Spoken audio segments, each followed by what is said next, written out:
လူတယောက်ဟာမေတ္တာကိုတည်ဆောက်တော့မယ်ဆိုလို့ရှိရင်အပြစ်ကိုမကြည့်နဲ့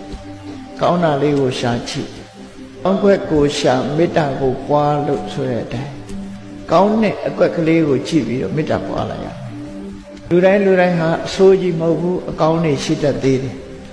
အဆိုးတွေကိုမေ့ထားလိုက်အကောင်းလေးကိုကြည့်ပြီးမေတ္တာရအောင်သူ့ရဲ့အပေါ်မှာမေတ္တာဓာတ်ဖြစ်အောင်ကိုယ့်ရင်ထဲမှာမေတ္တာပြိုးပါလို့ဆိုလို့သူ့ကိုမေတ္တာပို့တာမဟုတ်ဘူးနော်လူတွေလွဲမှားပြီးတော့မေတ္တာပို့ခိုင်းနေတာပြောတာမဟုတ်ဘူးကိုယ့်ရင်ထဲက